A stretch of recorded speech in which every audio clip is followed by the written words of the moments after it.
wassalamu ala Rasulillah wa ala alihi wa ashabihi wa man wala. Amma ba'd.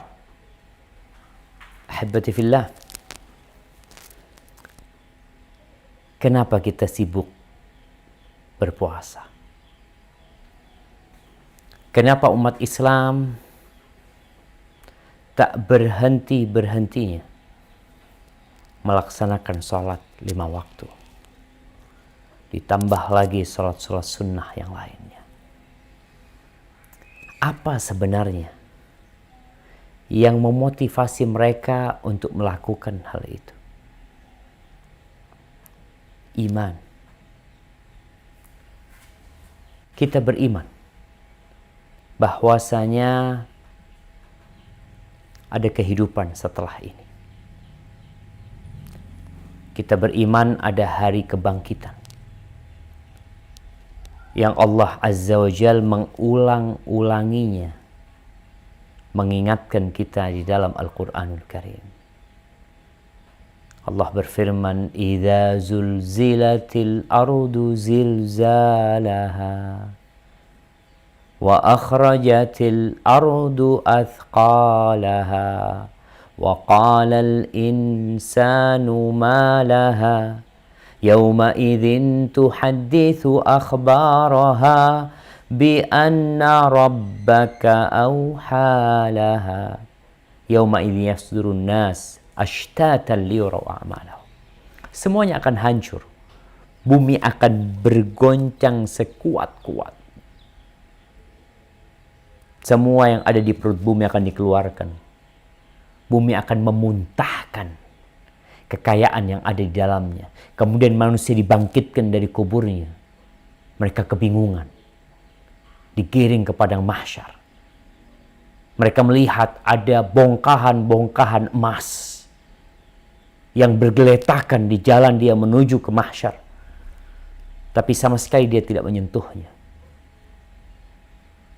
Pada hari itu nampak manusia dengan pekerjaannya, dengan perbuatannya yang berbeda-beda.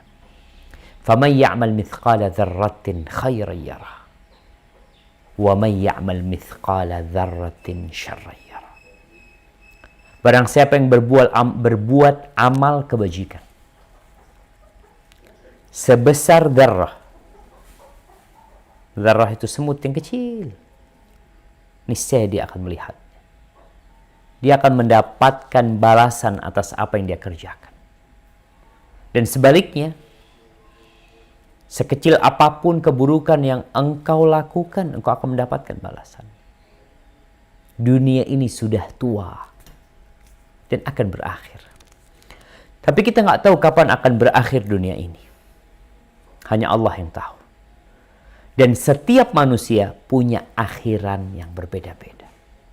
Ana entah akan berapa lama lagi hidup di dunia ini.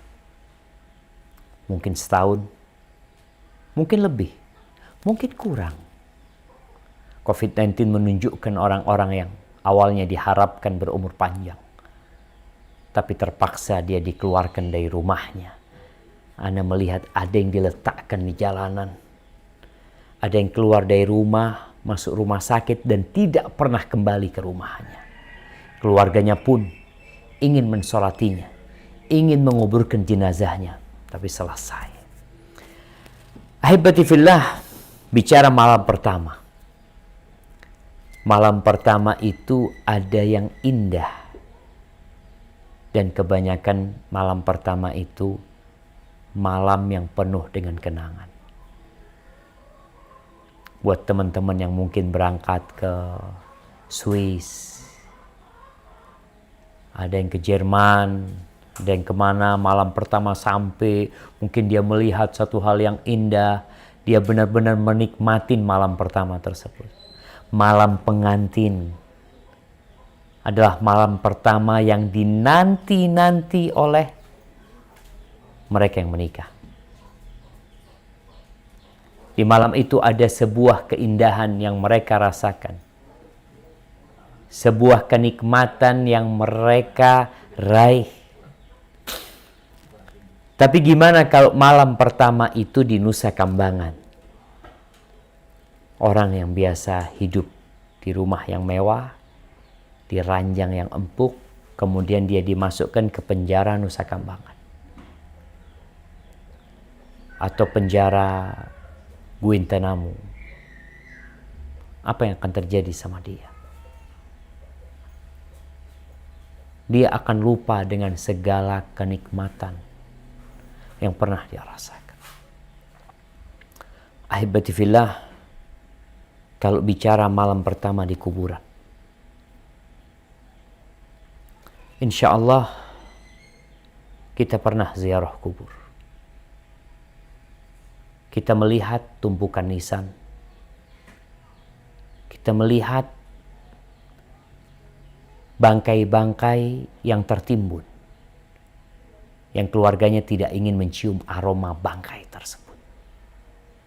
Anak tidak ingin mencium bangkai ayahnya. Ayah tidak ingin mencium bangkai anaknya. Suami, istri, semuanya berusaha untuk menghilangkan bangkai tersebut. Sebagian manusia karena kebodohannya, bangkai itu dibakar sehingga menjadi debu buat dia. Bapaknya dia bakar. Muslim menguburkannya. Semuanya sunyi senyap kalau kita melewati kuburan.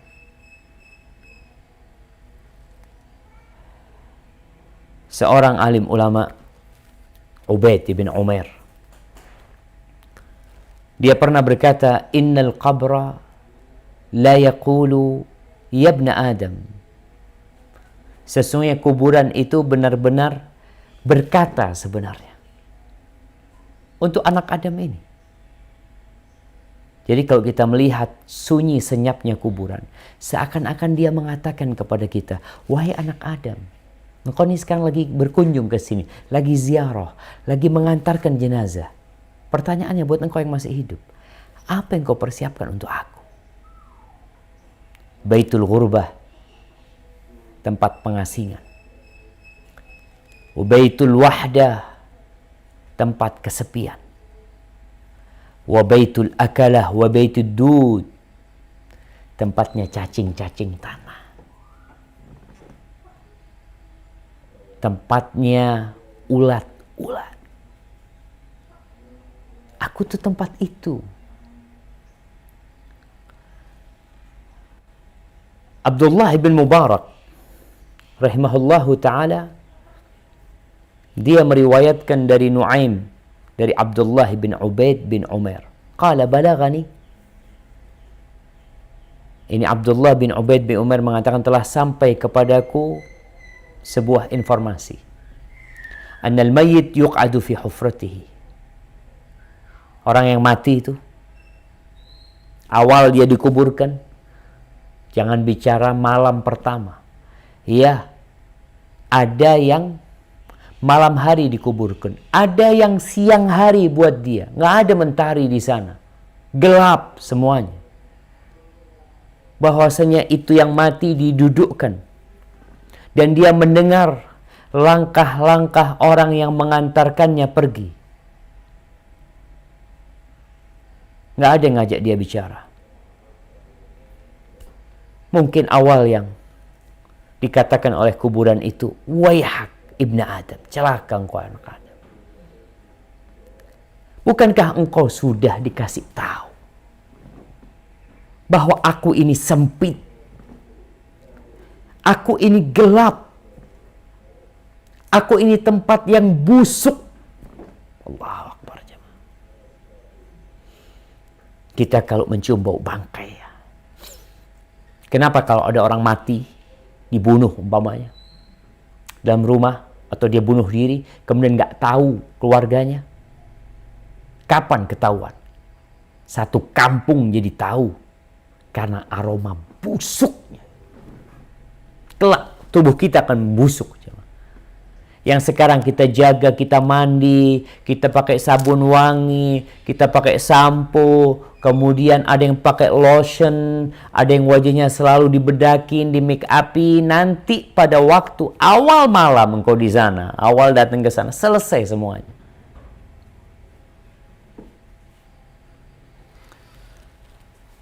Ahibati fillah, kalau bicara gambaran dari dalam kuburan itu sendiri, Umar bin Abdul Aziz ini, dia menantunya khalifah, kemudian jadi khalifah. Dia mengatakan, inna li nafsan tawaqah. Aku tuh punya jiwa yang ambisius. Insya Allah, kita semua ambisius. Kita visioner, Masya Allah. Ada pandangan-pandangan masa depan yang kita inginkan. Tapi ternyata ada di antara kita yang visi dan misinya itu nggak lama sebenarnya. Nggak pantas dia disebut visioner. Kenapa? Karena misi dia cuma 70 tahun. Kita ingin yang visinya sampai 1000 tahun. Kita ingin visinya yang unlimited. Umar bin Abdul Aziz menceritakan tentang ambisi dia. Aku itu ingin menikah dengan anaknya khalifah. Akhirnya dia menikah dengan anaknya khalifah.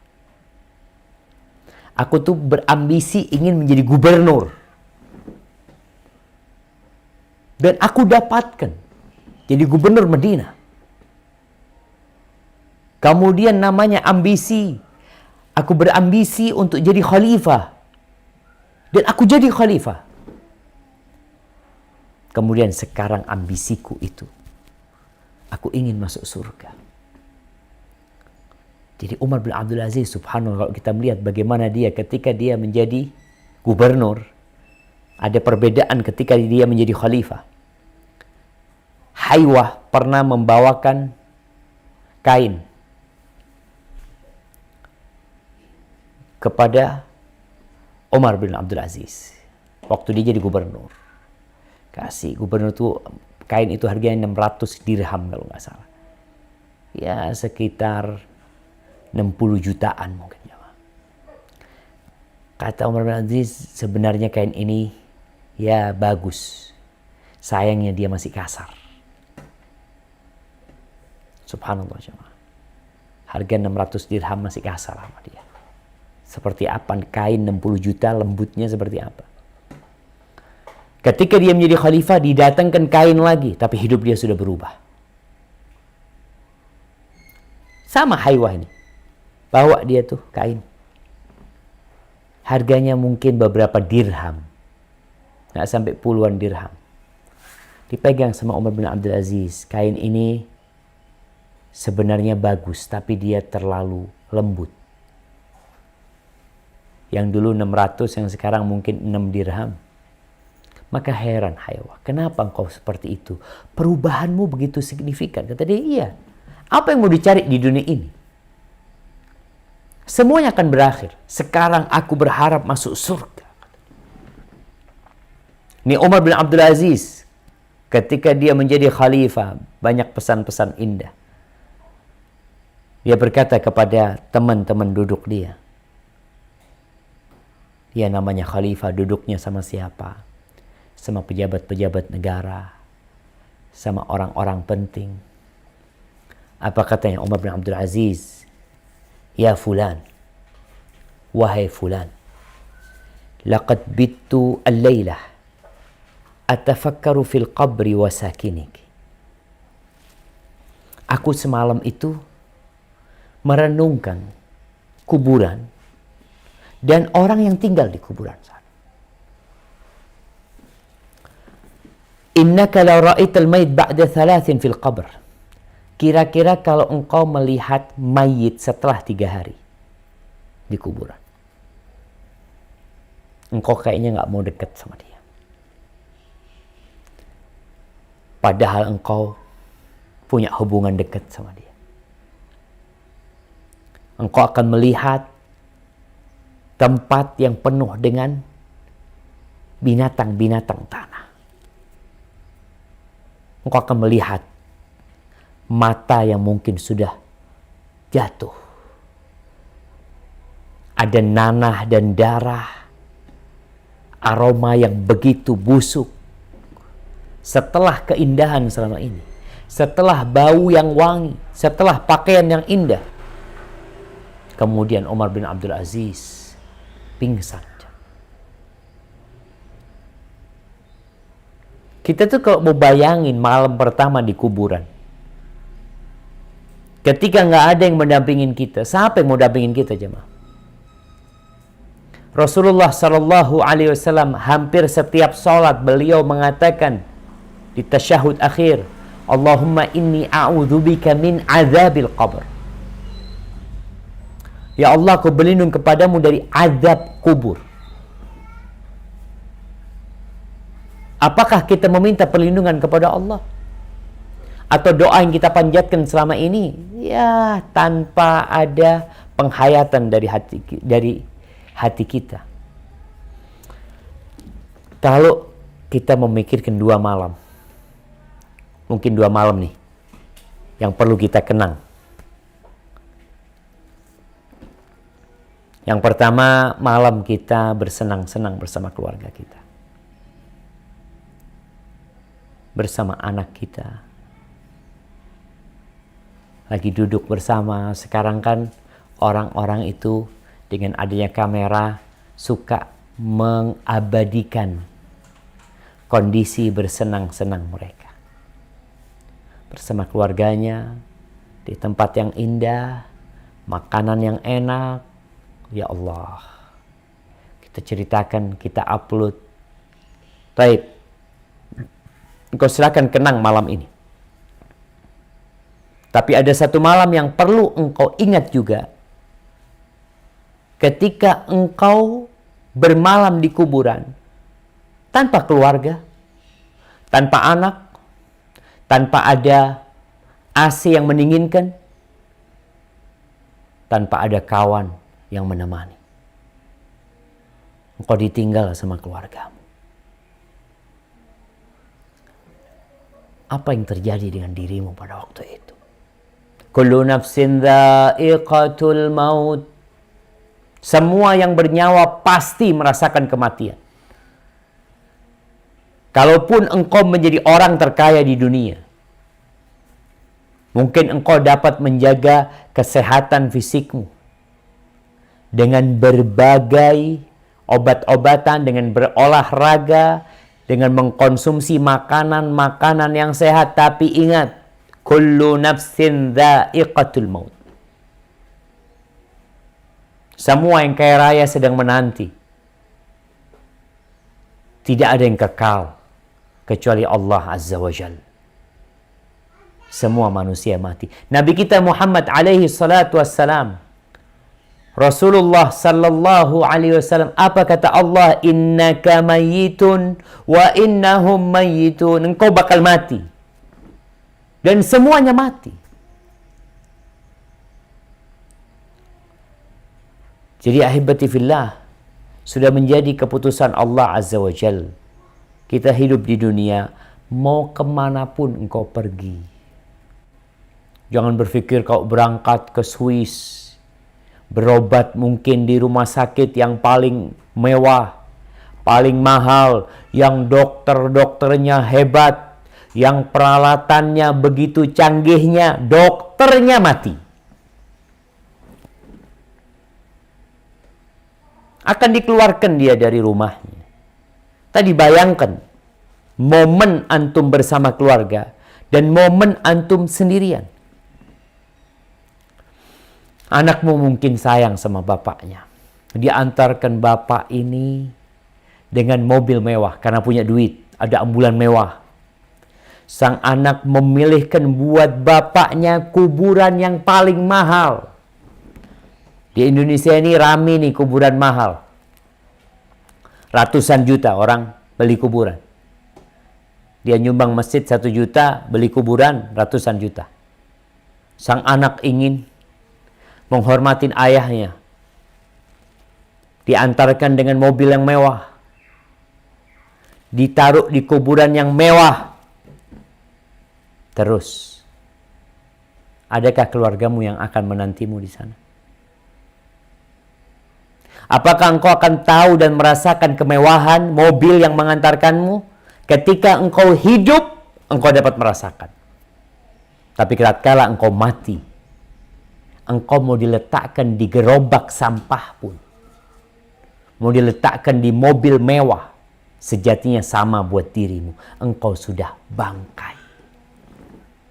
Dan Nabi SAW menjelaskan, tatkala jenazah diletakkan, kalau dipikul atau diletakkan di kendaraan, kemudian dibawa ke kuburan, in kanat salihah, kalau jenazah ini adalah orang yang soleh dalam kehidupannya, maka dia akan mengatakan, qaddimuni, qaddimuni, segerakan aku, cepat bawa aku.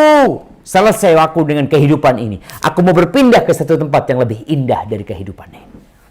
Tapi kalau dia ternyata ghair dzalik, bukan orang soleh, maka dia akan kebingungan. Dia akan bingung mengatakan, aina yadhhabu nabiyya, mau dibawa kemana aku ini? Walaupun di atas mobil yang mewah.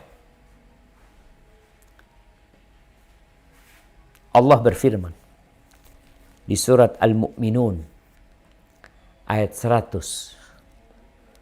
Surah Al-Mu'minun ayat 100. Nah, tafadhal, siapa yang mau baca?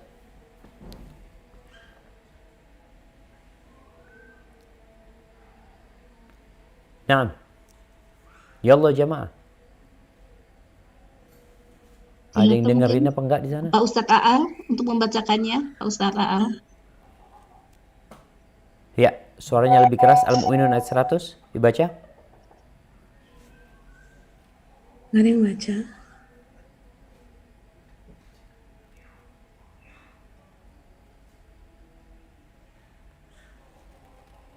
Dibaca ayat 99 sama 100. 99 sama 100.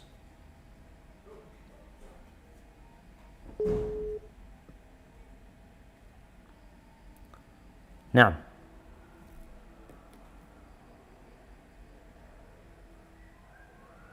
Silahkan.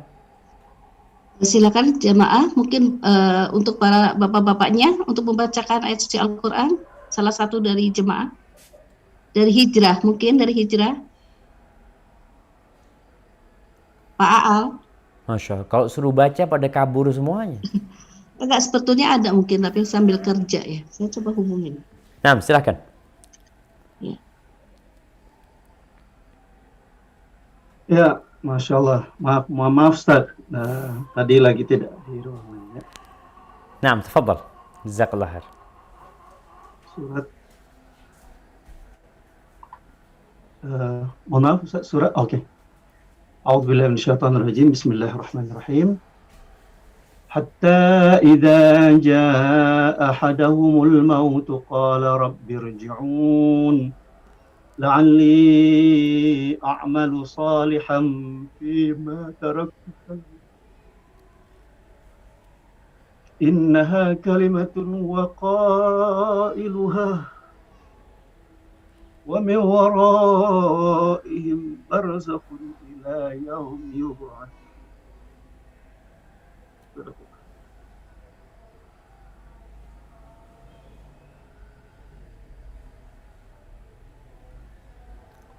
Nah, artinya? Demikianlah keadaan orang-orang kafir itu, hingga apabila datang kematian kepada seorang dari mereka, dia berkata, ya Tuhanku, kembalikanlah aku ke dunia, agar aku dapat berbuat kebajikan yang telah aku tinggalkan. Sekali-kali tidak. Sesungguhnya itu adalah dalih yang diucapkannya saja, dan di hadapan mereka adalah barzakh sampai pada hari mereka dibangkitkan. Barakallahu fikum. Jemaah, ketika itu orang baru mulai introspeksi diri, baru mulai mengingat dia ingin melakukan ini dan itu, dan sekarang Allah kasih sama kita waktu. Dia mengatakan Rabbi irji'un, ya Allah kembalikan ya Allah, sebentar aja, usah lama-lama. Ingin beramal soleh. Jadi malam pertama di kuburan, ketika engkau merasakan sebuah hal yang tidak pernah engkau rasakan dalam kehidupannya. Kalau orang di penjara, mau dipenjara dalam kondisi penjara sendiri, masih nyaman dia di sana dibandingkan dengan kuburan. Masih ada harapan dia keluar.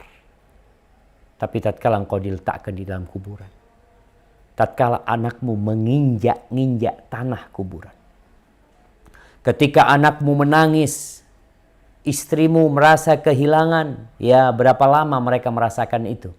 Sepekan, 2 pekan, sebulan, 2 bulan, sampai masa iddahnya habis. Mungkin dia sudah dinikahin oleh laki-laki yang lainnya. Harta yang kau kumpulkan dinikmatin oleh anak-anakmu, oleh istrimu, dengan suami baru dia. Kalau engkau seorang wanita, selesai. Suamimu belum engkau dikuburkan, mungkin dia sudah berpikir untuk menikah lagi. Ahibati fillah. Kalau bicara kuburan, ada beberapa kondisi orang ketika berada di dalam kuburan. Yang pertama, ada yang namanya himpitan kuburan. Pelukan kuburan. Kita lihat tempat yang kecil seperti itu. Dari Aisyah radhiyallahu taala anha, beliau mengatakan bahwa Nabi alaihi salatu wasallam bersabda, "Inna lil qabri daghtah. Walau kana ahadun najian minha naja minha Sa'ad bin Mu'adz." Sesungguhnya kuburan itu memiliki himpitan, tekanan. Andai kata ada satu orang yang selamat, dari himpitan tekanan kuburan itu, niscaya yang selamat adalah Sa'ad bin Mu'adz. Ada apa dengan Sa'ad bin Mu'adz? Di dalam riwayat Abdullah bin Umar radhiyallahu anhuma, anna Rasulullah sallallahu alaihi wasallam qala, Nabi bersabda tentang Sa'ad bin Mu'adz ketika dia meninggal dunia. Ketika dikuburkan Sa'ad bin Mu'adz, Rasulullah sallallahu alaihi wasallam mengatakan, hadzal ladzi taharraka lahul arsy. Ini Sa'ad bin Mu'adz ketika dia meninggal dunia, arsy-nya Allah itu bergetar.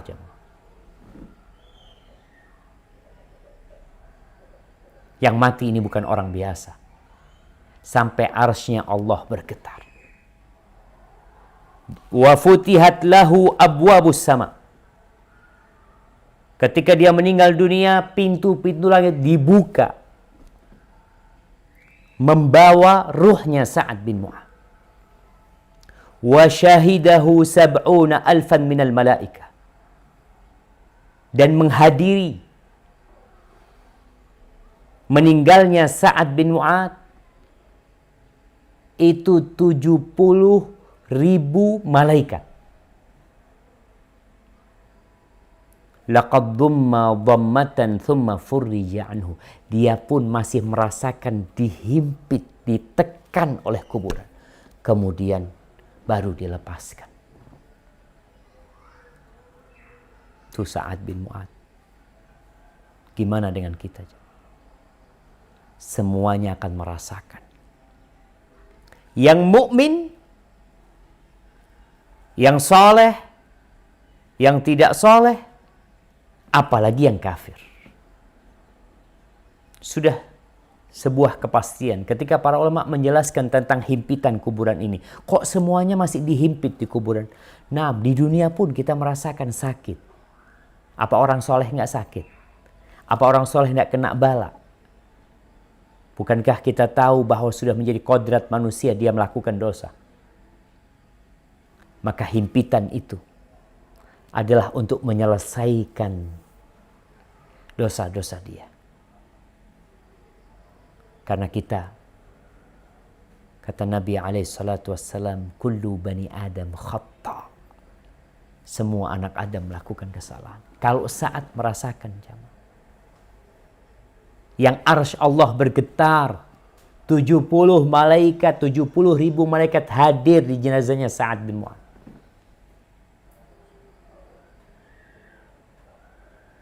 Bagaimana dengan orang seperti kita yang kadangkala sholatnya pun jauh dari kekhusyuan? Insya Allah ada yang padam listriknya jemaah. Ya, kita gelap dikit aja udah bingung. Gimana kalau gelap di kuburan? Baik. Itu kondisi pertama. Ketika orang masuk di kuburan, diantarkan ke kuburan, masuk dia akan dihimpit. Adapun orang-orang yang kafir, orang-orang yang penuh dengan dosa, maka himpitan itu akan lama. Ada yang berpendapat bahwa himpitan ini himpitan kasih sayang. Karena orang yang meninggal dunia sejatinya dia dari tanah. Dia ditunggu sama kuburannya ketika balik seperti ibu yang menghimpit, memeluk anaknya dengan keras. Karena kasih sayang. Tapi yang pertama pendapat itu lebih benar. Bahwasanya himpitan dan pelukan serta dekapan itu adalah untuk menyelesaikan dosa-dosa. Karena manusia sesoleh apapun dia tetap punya dosa. Yang kedua, kesunyian, kesenyapan, serta kemudian datangnya mungkar dan nakir.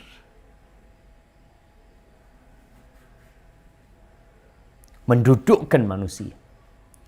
Di dalam hadis Al-Bara' bin Azib yang diriwayatkan Imam Ahmad bin Hanbal, ketika Rasul sallallahu alaihi wasallam mengatakan ista'idzu billahi min adzabil qabr.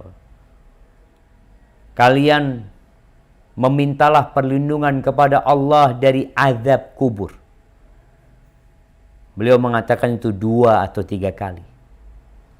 Lalu beliau menceritakan bagaimana proses keluarnya ruh orang yang beriman dan ruhnya orang kafir. Kemudian setelah itu bagaimana ruh itu dikembalikan kepada jasadnya. Lalu Rasul sallallahu alaihi wasallam mengatakan tentang kondisi orang yang beriman. Fayatihi malakan. Maka akan datang kepada dia 2 malaikat dalam wujud yang menakutkan, yang dia nggak pernah melihat, dalam kondisi dia sendirian. Tidak ada satupun yang mendampingi dia. Didudukkan. Lalu bertanya malaikat ini, Man Rabbuk? Siapa Rabbmu? Fayaqulu Rabbi Allah. Ma dinuk? Apa agamamu? Fayaqulu dinil Islam. Fayaqulani ma hadzal rajul ladzi bu'itsa fikum. Fayaqulu huwa Rasulullah. Siapa tu orang yang diutus kepada kalian? Kau tahu? Dia utusan Allah. Nabi Muhammad adalah utusan Allah. Bagaimana engkau tahu? Ini jamaah. Akan ditanya, gimana engkau tahu itu Rasulullah? Oh, katanya orang. Seorang yang mukmin mengatakan, qara'tu kitab Allah wa amantu bihi wa saddaqtuh. Aku membaca Al-Quranul Karim, aku membaca kitab Allah dan aku beriman dengannya dan aku percaya dengannya. Fayunadi munadin minas sama. Ini proses ini masih proses yang menakutkan.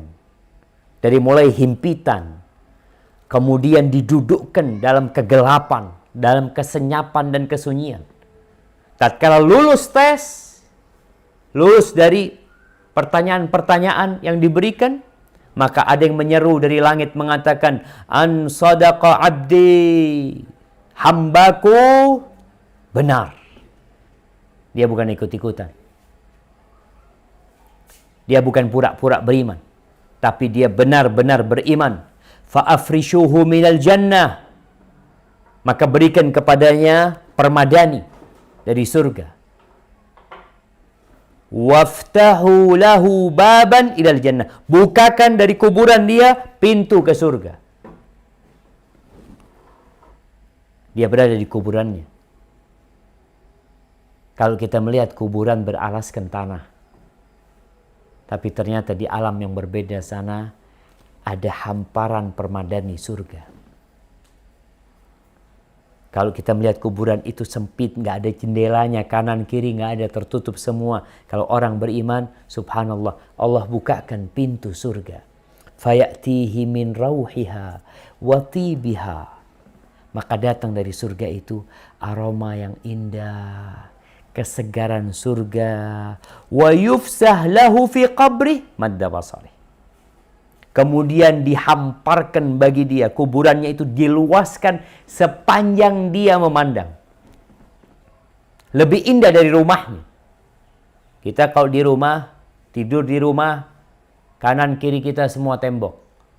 Mau luas 5 kali 5, 10 kali 10, mau 100 kali 100, semuanya terbatas.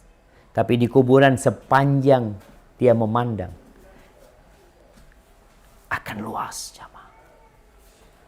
Kalau dia sendirian, enggak.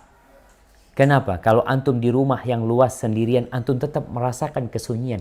Di sini Allah ingin mengusir kesunyian, kesenyapan dan kesepian dia. Fayatihi rajulun hasanul wajhi wa hasanul thiyabi tayyibur rih. Datang kepada dia orang yang wajahnya indah, yang bajunya indah, aromanya wangi. Fayaqulu abshir billadhi yasurruka.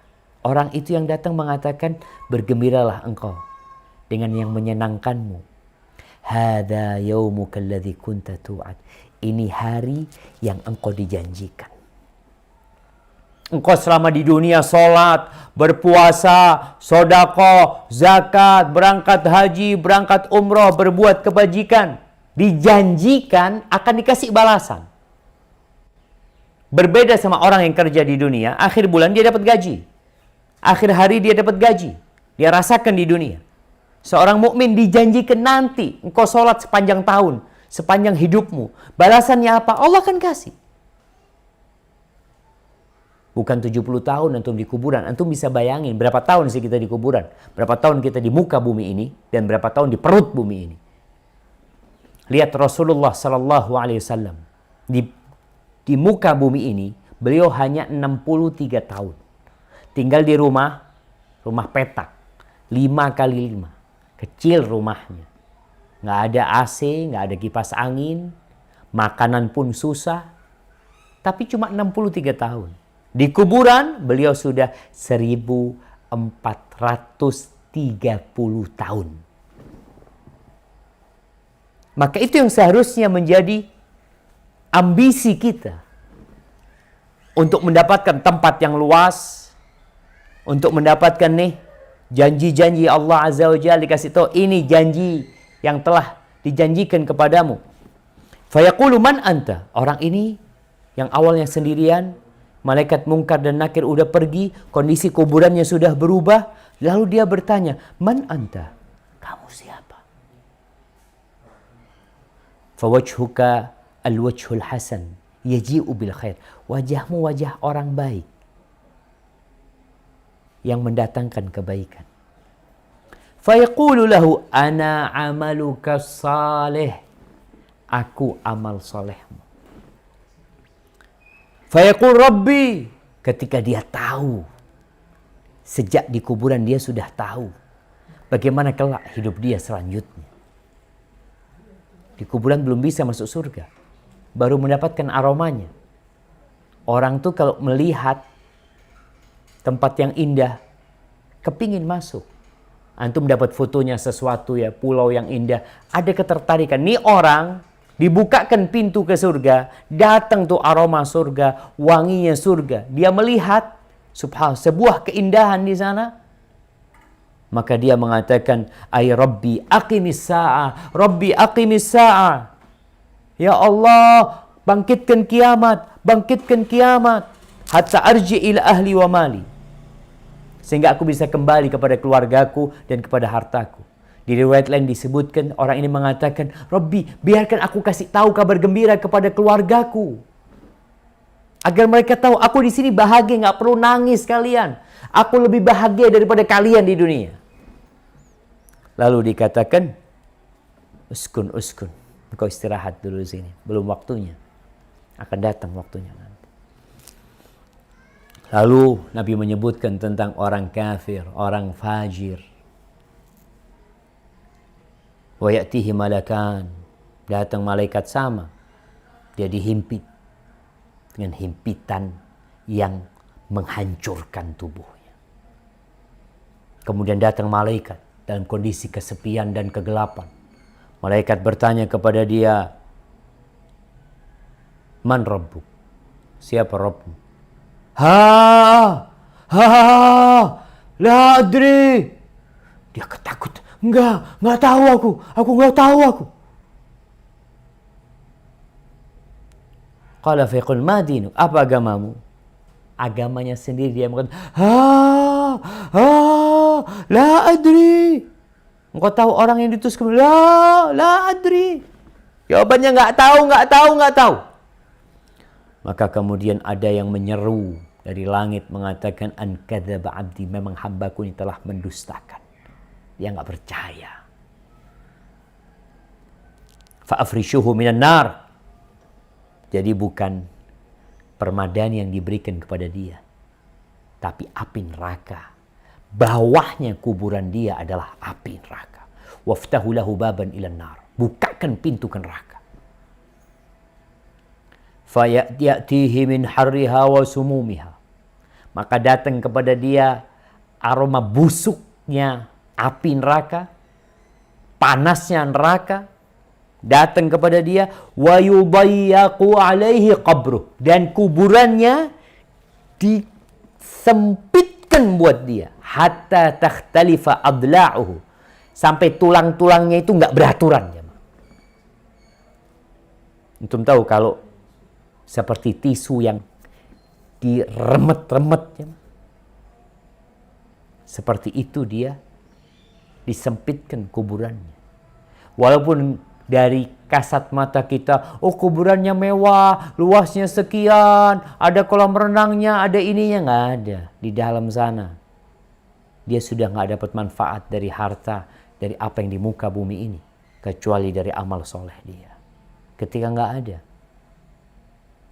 lalu dalam kesendiriannya dia, wa ya'tihi rajulun qabihu thiyab, datang kepada dia orang yang dengan pakaian yang jelek, aromanya busuk. Kita tuh kalau duduk di samping orang yang nggak mandi 2 pekan, terus dia memang punya aroma tubuh yang buruk, pakaiannya juga bau, kita akan menyingkir, kita akan cari tempat lain, kita akan tutup hidung kita. Tapi ini datang tuh, tempatnya udah sempit, mau bareng dia lagi. Kita tuh kalau tempat sempit gak ingin orang lain duduk di situ. Kita lihat pesawat, kenapa ada kursi bisnis, ada kursi yang lebih tinggi, VIP umpamanya, ada yang biasa itu banyak orang. Kalau udah sempit terus banyak orang, itu jadi gak nyaman. Ini nih, kuburan udah disempitin, sampai tulang-tulang dia itu beradu, bercampur aduk, datang orang, aromanya busuk, wajahnya buruk, pakaiannya juga jelek. Lalu dia mengatakan, absyir billadhi yasu'u. Engkau, nih, ada kabar buat engkau dengan keburukan yang telah dijanjikan kepadamu. Lalu dia tanya, kau siapa engkau? Qala ana amaluka. Wajahmu wajah yang jelek, baumu juga nggak enak, kelihatan engkau ini jahat. Kata dia, ana amalukal khabith. Aku amal burukmu. Yang kita kerjakan akan kita dapatkan. Fa yaqul rabbi la tuqimis sa'a. Lalu dia mengatakan, ya Rabb, jangan dibangkitkan kiamat. Karena dia sekarang baru merasakan azab kubur aja. Gimana kalau dimasukkan ke dalam api neraka yang panasnya ya sekitar 70 kali api dunia. seperti itu. 69 kali api dunia. Ahibati fillah, itulah yang menanti kita di kuburan. Rasulullah SAW menjelaskan tentang berbagai macam azab yang menanti sesuai dengan amalannya. Nabi pernah dapat nasihat dari Jibril alaihissalam. Jibril mengatakan kepada Rasul SAW, "Ya Muhammad, aish ma syi'ta, fa innaka mayyitun." Wahai Muhammad, hiduplah engkau semaumu. Engkau pasti mati. Berapa tahun engkau mau hidup, seperti apa engkau mau hidup, engkau pasti akan mati. Mau dengan gaya apapun, engkau pasti mati. Wa'mal ma syi'ta fa innaka majziyun bi. Beramallah semaumu. Jadi kalau bicara orang, udah gak usah ngurusin anak, silahkan antum mau beramal, silahkan. Allah gak butuh sama amalan kita. Allah mengatakan faman syaa falyu'min wa man syaa falyakfur. Yang mau beriman silahkan, monggo. Yang mau kafir silahkan. I'malu ma syi'tum. Kalian silahkan beramal semau kalian. Tapi ingat, akan dibalas kalian. Pasti dibalas. Wa ahbib man syi'ta fa innaka mufariquh. Dan silahkan engkau mencintai siapa yang engkau mau. Engkau pasti berpisah sama dia. Sudah jadi kepastian jamaah. Wa'alam anna syarafal mu'min qiyamuhu bil-lail. Ketahuilah bahwa kemuliaan seorang mukmin bukan dengan hartanya, bukan dengan jabatannya, bukan dengan tahtanya, bukan dengan kekuasaannya. Yang sekarang orang-orang berlomba untuk mencari kekuasaan, jabatan, harta. Dia pikir itu dapat memuliakan dia. Syaraful mu'min. Kemuliaan seorang mukmin adalah qiyamuhu bil-lail. Ketika dia bangun malam hari. Salat tahajud. Itu kemuliaan seorang mukmin.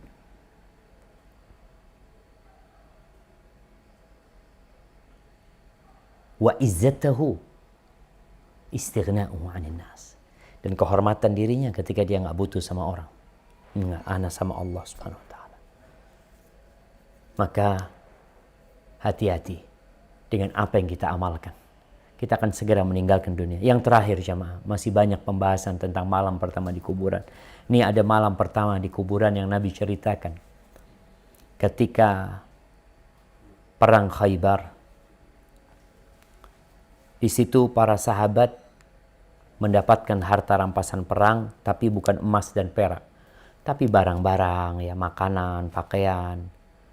Kemudian kita tuh berangkat ke sebuah lembah, tahu-tahu ada budak Nabi alaihi salatu wassalam yang namanya Rifa'ah ibn Zaid. Ketika Nabi turun di situ,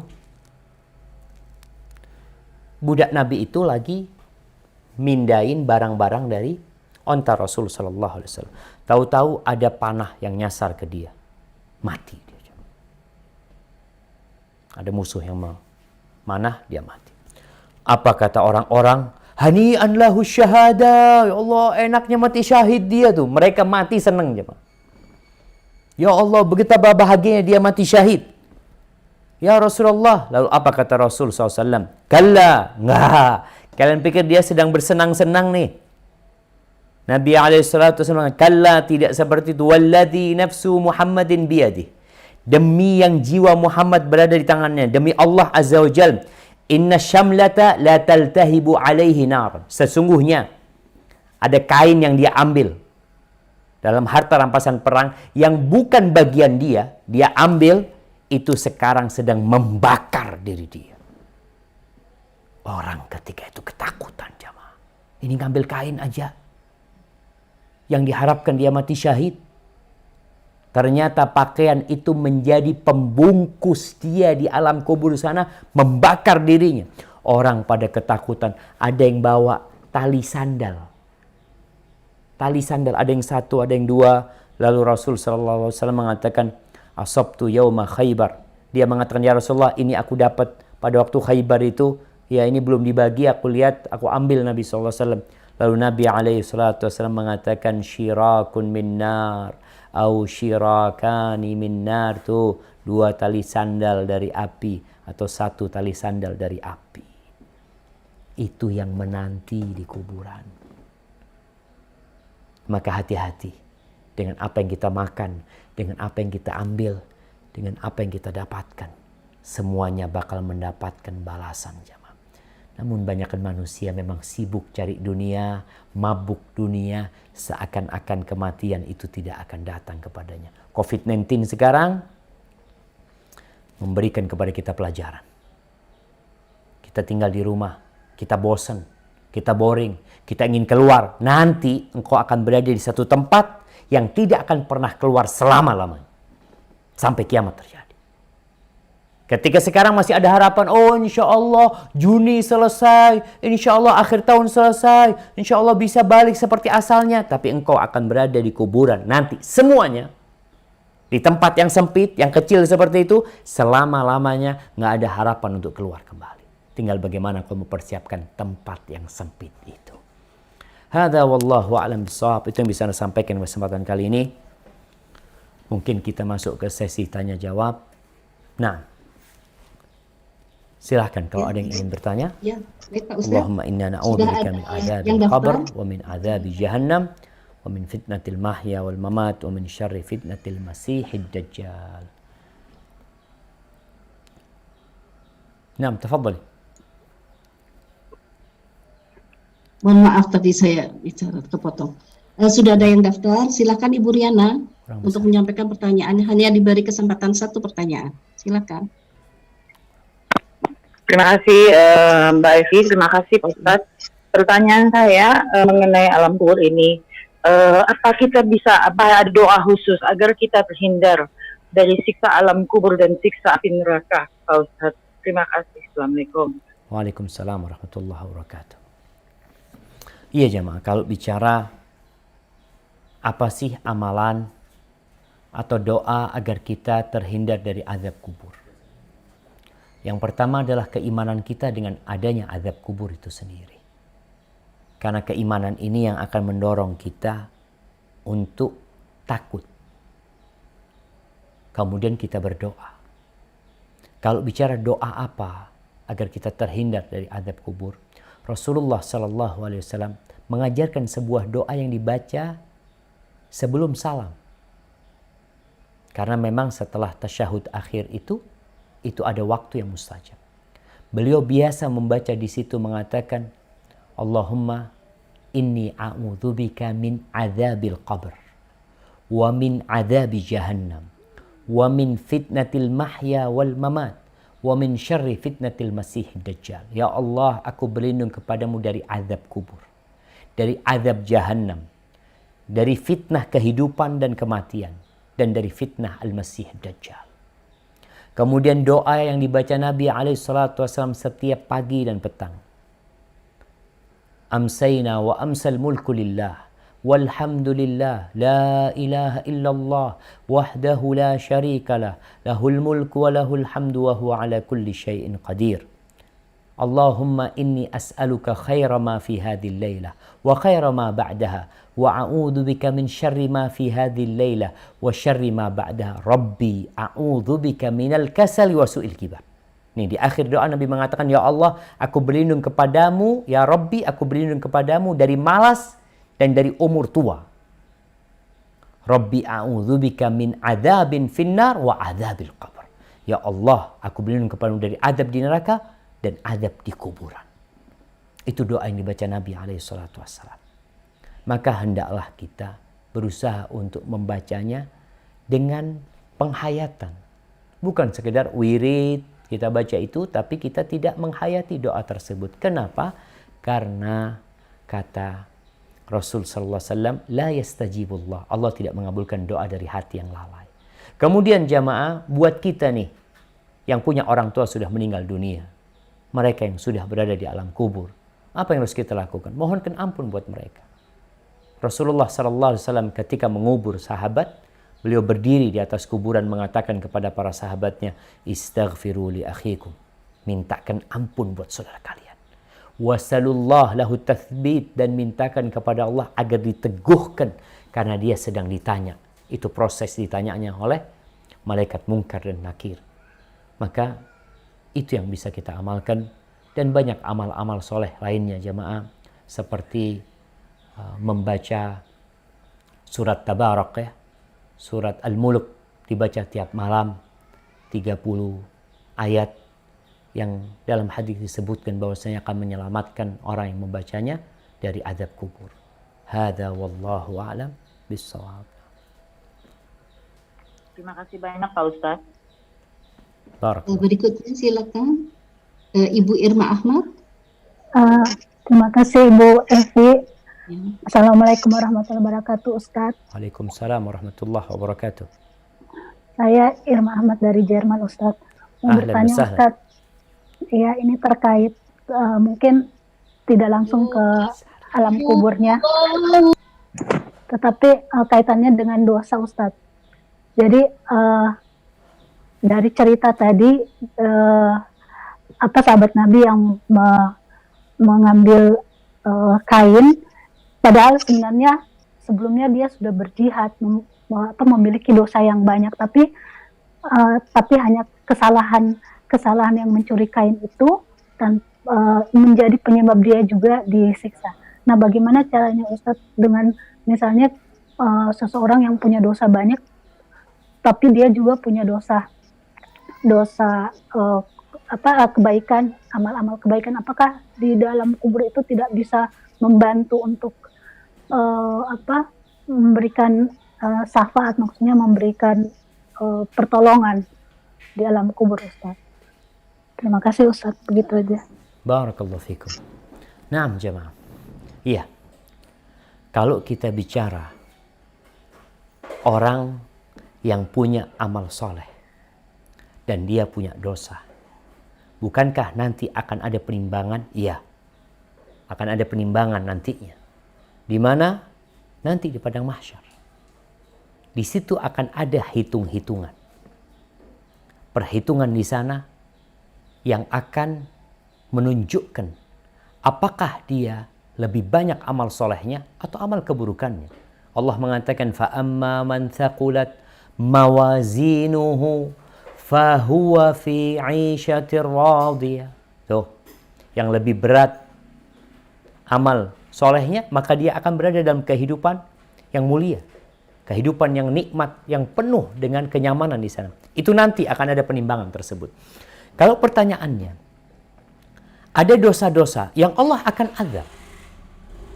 Kita di dunia jemaah, kita punya amal soleh, kita sholat, kita berpuasa, tapi kita sakit, kita kena musibah, kita bangkrut. Apa kata Nabi SAW? Ketika Allah Azza wa Jalla mengatakan, "Laisa bi amanikum, wala amani ahlil kitab. Man ya'mal su'an yujza bihi." Bukan termasuk angan-angan kalian atau ahlul kitab. Urusan amal, balasan, pahala. Enggak, ingat. Man ya'mal su'an yujza bihi. Barang siapa berbuat kejelekan, pasti dibalas. Pasti pembalasan itu ada. Makanya ketika ayat itu turun, Abu Bakar Siddiq merasa berat jemaah. Dia mengatakan, ya Rasulullah, kalau setiap dosa yang kita lakukan kita dibalas, kita akan binasa. Karena kita semua punya dosa.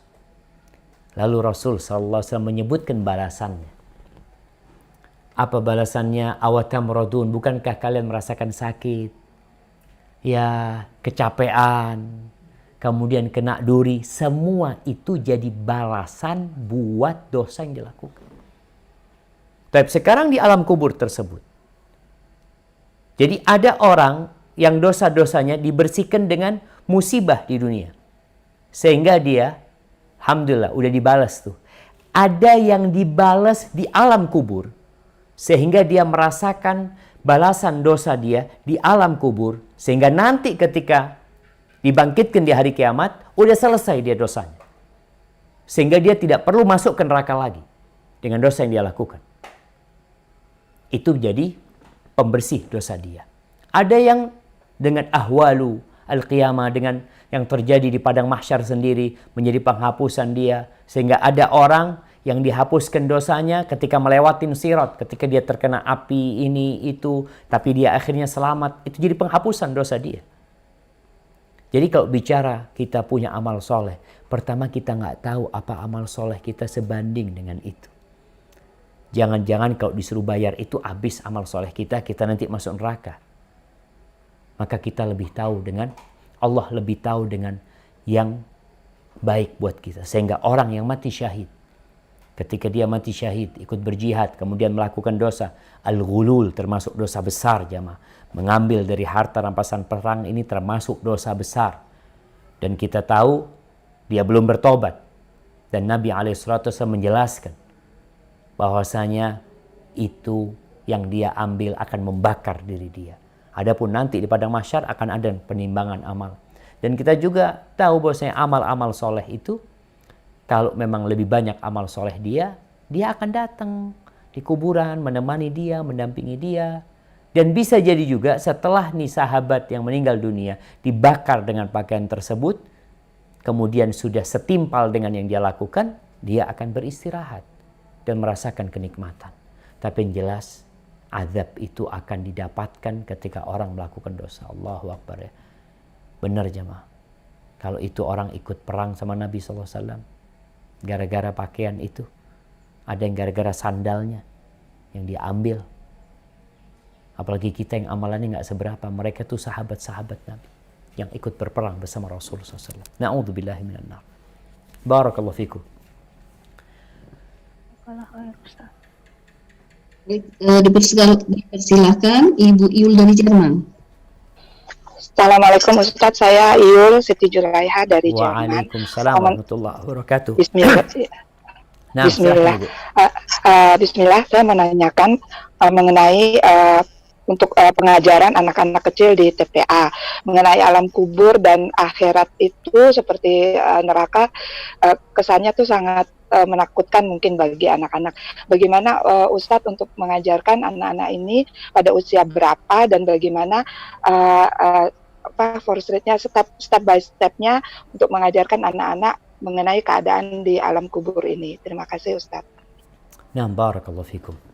Subhanallah jamaah. Berkaitan dengan mengajarkan kepada anak-anak ini.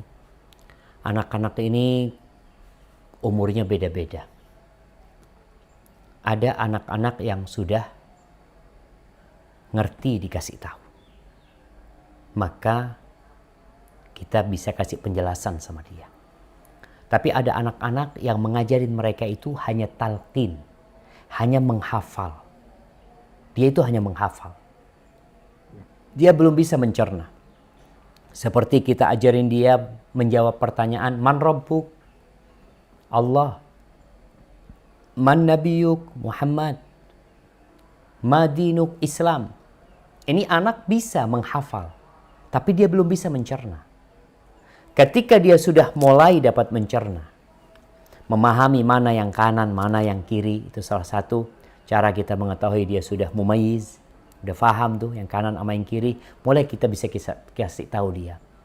Ketika kita suruh dia beramal, mungkin dia bertanya, kenapa harus sholat? Kenapa harus berbuat baik sama orang?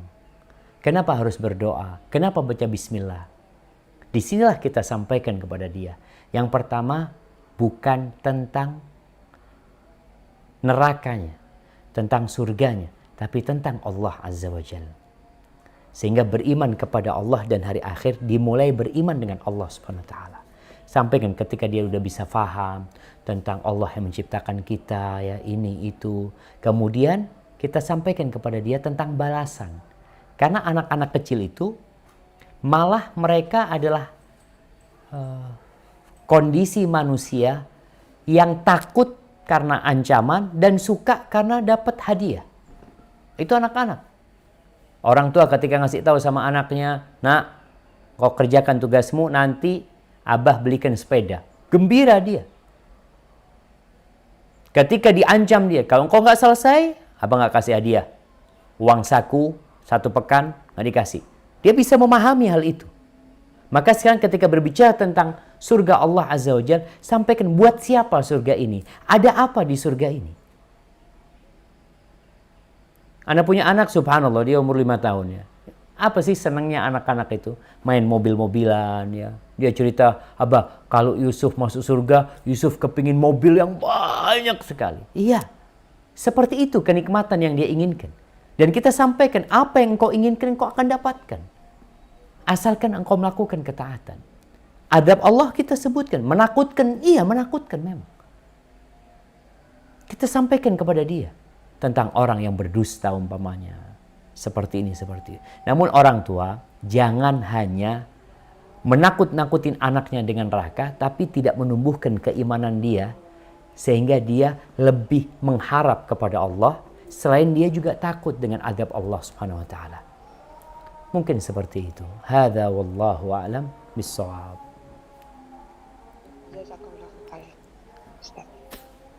Masih ada waktu Pak Ustaz? Halo? Pak Ustaz, masih ada waktu ya? Masih ada pertanyaan lagi. Bismillah. Ibu dari Swiss, silakan. Assalamualaikum Ustaz. Waalaikumsalam warahmatullahi wabarakatuh. Bismillah. Saya hanya mau bertanya, bahasa apa yang akan digunakan di alam barzah atau nanti di akhirat nanti, karena kita kan sekian banyak manusia gitu. Itu aja bahasa untuk supaya semuanya paham gitu. Syukran. Barakallahu fikum. Iya jamaah, kalau ditanya bahasa apa yang digunakan, wallahu a'lam bishawab. Ada beberapa riwayat yang menyebutkan bahwasanya bahasa yang akan dipakai nanti adalah bahasa Arab. Di surga pun mereka akan berbahasa Arab. Tapi hadis-hadis yang menyebutkan dhaif, lemah hadis tersebut. Maka dikatakan wallahu a'lam bahasa apa yang akan dipakai nanti di sana. Mereka akan pakai satu bahasa, tadi mungkin dengan bahasa Arab, bahasa Al-Quran, bahasa yang dengannya Allah menurunkan kitab terakhir. Mungkin itu akan menjadi bahasa dan semua orang akan faham nantinya jamaah. Bahkan kita tahu kulit pun akan berbicara pada hari itu. Dan Allah itu dapat berbicara dengan segala sesuatu. Dan semua orang akan dikembalikan kepada yang masuk surga akan dalam umur sekitar 33 tahun. Tingginya akan situna dhira'. Akan 60 hasta tingginya di langit. Masya Allah. Jadi nanti akan disamakan mereka umurnya, disamakan tingginya, cuma ya kedudukan derajat mereka berbeda-beda.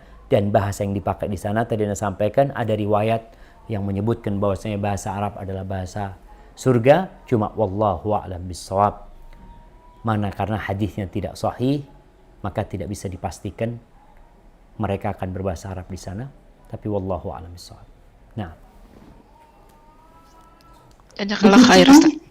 Ya, Ibu Non, dipersilakan. Ibu Non. Ibu Non. Assalamualaikum Ustaz. Waalaikumsalam warahmatullahi wabarakatuh. Ahlan wa sahlan. Ahlan sahlan Ustaz. Apakah benar dengan membaca Al-Quran akan menolong kita di alam kubur? Saya pernah mendengar itu digambarkan dengan laki-laki tampan yang akan selalu menolong kita di alam kubur. Ya. Barakallahu fiik. Subhanallah jemaah. Nah, yang pertama tadi Anda sampaikan bahwasanya ada riwayat tentang keutamaan membaca surat Tabarak, surat Al-Mulk setiap malam, di mana orang itu akan diselamatkan dari api neraka. Kalau bicara Quran akan berwujud seseorang, ya amal itu akan diwujudkan orang nantinya. Sebagaimana dalam hadis Al-Bara' bin Azib, ketika akan datang orang yang wajahnya indah, pakaiannya indah, aromanya baik, memberikan kabar gembira. Ketika ditanya, siapa engkau? Qala ana amalukas soleh, aku amal solehmu. Dan bisa jadi salah satu amalan utama dia adalah Al-Quranul Karim. Kemudian ada hadis khusus yang berkaitan dengan Quran dan puasa, di mana Rasulullah SAW mengatakan bahwasanya inna sawma wal Quran yashfa'ani yaumal qiyamah li sahibihima. Sesungguhnya puasa dan Quran ini akan memberikan syafaat kepada orang yang berpuasa dan orang membaca Al-Quranul Karim. Ketika dia hendak disiksa atau dia sedang dalam persidangan, maka datang puasa itu mengatakan, ay Rabbi mana'tuhu ta'am wasyahwah bin nahar fasyaffi'hu fiyya ya Rabbi, aku tuh menghalangi dia dari makan dan syahwatnya di siang hari, maka terimalah permohonanku syafaat buat dia. Adapun Quran akan mengatakan, Rabbi mana'tuhun naum bil lail, ya Rabbu, aku menghalangi dia dari tidur di malam hari membaca Al-Quranul Karim, maka terimalah syafaatku, tolong diterima ya Allah. Maka kemudian diterima syafaatnya. Sehingga tadi kalau di alam kubur akan ada yang mendampingi dia, amal soleh dia, bacaan Quran dia akan mendampingi dia agar dia tidak kesepian di sana. Adapun nanti di padang mahsyar dia juga akan memberikan syafaat ketika persidangan, ketika melewatin sirat sampai dia selamat masuk ke surga Allah Azza wa Jalla. Makanya banyak-banyak kita membaca Al-Quranul Karim, tapi ingat, kam min talin lil Quran wal Quran yal'anu. Berapa banyak orang yang baca Al-Quran sedangkan Al-Quran itu sendiri melaknat yang membacanya. Quran ini bisa menjadi pembela kita, bisa menjadi penuntut kita, kata Nabi SAW. Wal Quranu hujjatun laka au alaika. Kenapa? Ada orang-orang yang baca Quran hanya baca hurufnya tapi nggak diamalin. Berapa banyak larangan-larangan Allah yang dia baca tapi dia kerjakan. Berapa banyak perintah Allah yang diperintahkan tapi dia tidak jalankan. Maka tatkala kita baca Quran khususnya di bulan Ramadan, di bulannya Al-Quranul Karim, tolong dilihat kalau ada bacaan-bacaan kita yang berkaitan, ya Allah aku belum ngamalin ini, ya Allah ampuni aku ya Allah. Aku melanggar ini, ampuni aku. Itu Rasulullah SAW kalau baca Al-Quran. Tidaklah beliau lewat ayat rahmat kecuali beliau minta rahmat Allah. Tidaklah beliau lewat ayat tentang azab Allah kecuali beliau berlindung dari azab Allah SWT. Dan ketika lewat ayat tentang tasbih, maka beliau bertasbih kepada Allah SWT. Maka agar Quran yang kita baca menjadi pembela buat kita, memberikan syafaat kepada kita, maka hendaklah kita membaca dengan hati dan mengamalkannya dalam kehidupan ini. Hadza wallahu a'lam bishawab. Mungkin itu menjadi pertanyaan terakhir kita pada kesempatan kali ini jamaah. Ana mohon maaf ya karena memang maghribnya di Jember ini lebih awal daripada teman-teman yang di Jakarta. Semoga kita bisa berjumpa pada kajian-kajian selanjutnya. Subhanakallahumma wa bihamdika asyhadu an la ilaha illa anta astaghfiruka wa atubu ilaik. Jazakumullahu khairan. Wassalamualaikum warahmatullahi wabarakatuh.